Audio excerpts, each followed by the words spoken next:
Alrighty, guys, we're looking at the patterns day 3 for IM1. We're looking at geometric sequences in this case. But first, we'll start with a little warm-up here of an arithmetic sequence. It looks like we start off with an initial value of 5, and we have a common difference of plus 5, plus 5, plus 5. So for number 1, our initial value is going to be 5.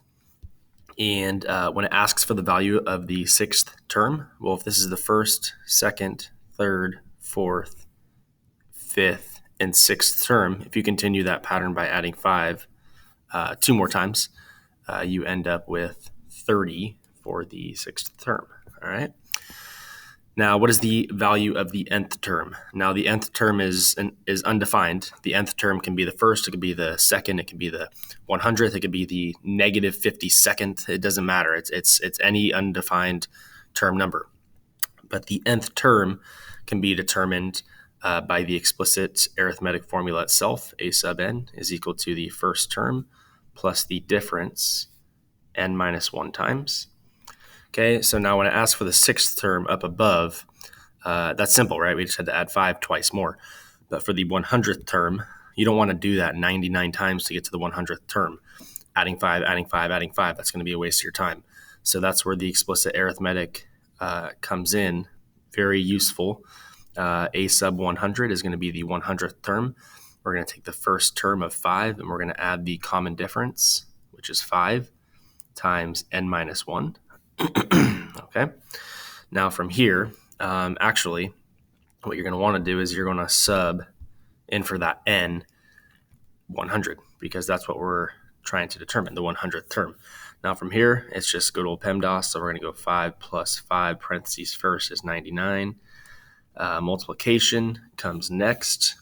So 5 times 99 is 495. So we're going to have a sub 100 is equal to 5 plus 495.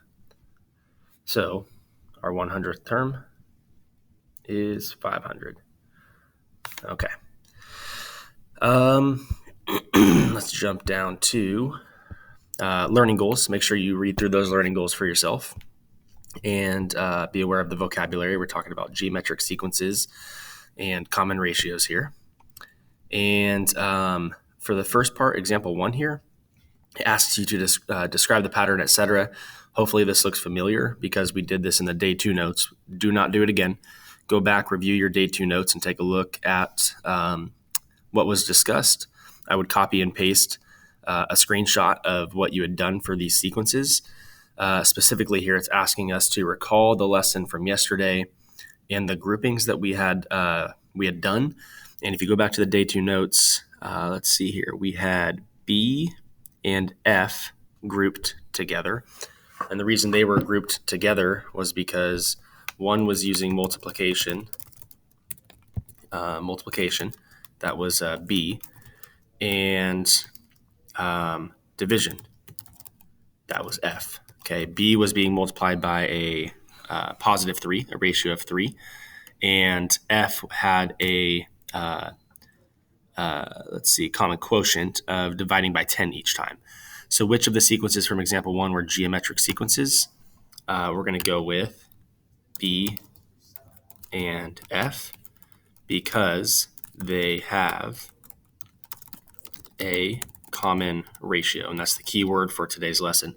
A common ratio is when you multiply or divide to get from one term to the next.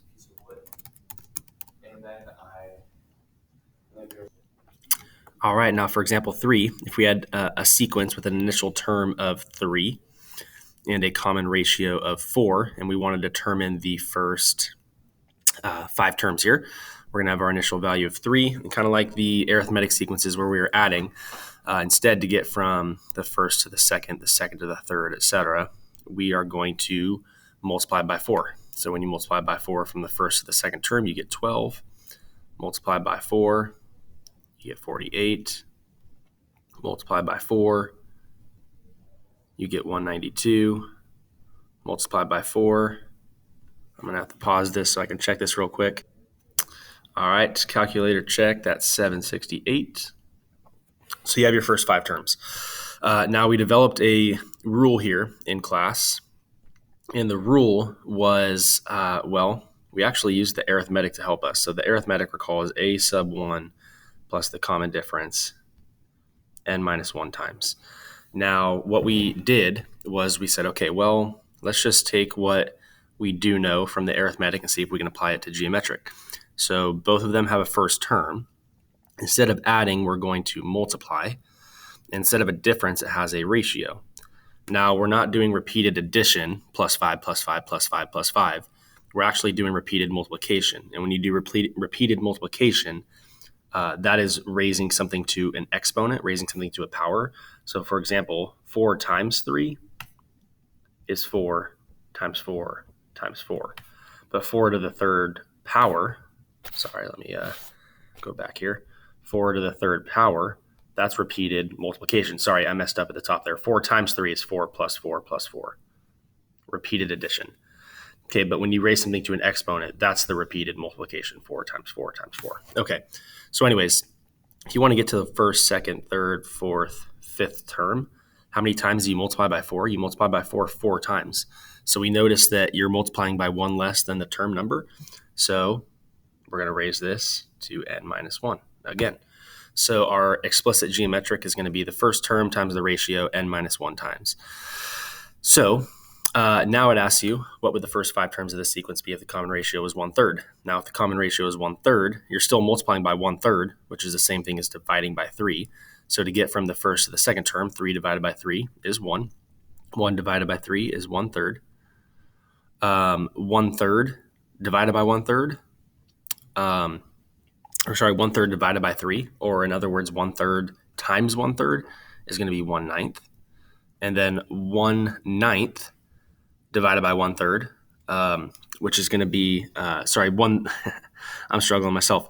The common ratio is multiplication, right? So if you do 1/9 multiplied by 1/3, that gives you 1/27. Okay. So again, just so there's no confusion there, when you have a common ratio of 1/3, you can either think of that as dividing by 3, or you can think of that as multiplying by 1/3. Either way, it's going to get you to each of these subsequent term values here. Okay. How is this rule for the sequence different from the one with a common ratio of 4? Well, again, just like we just stated, this one is different because we are multiplying by a fraction, or in other words, we are dividing by 3. Okay, make sure that you guys go back. If you're struggling, watch the Khan Academy sequences link here. Go and do that self-assessment, watch the video, correct yourself in another color, give that portfolio a try.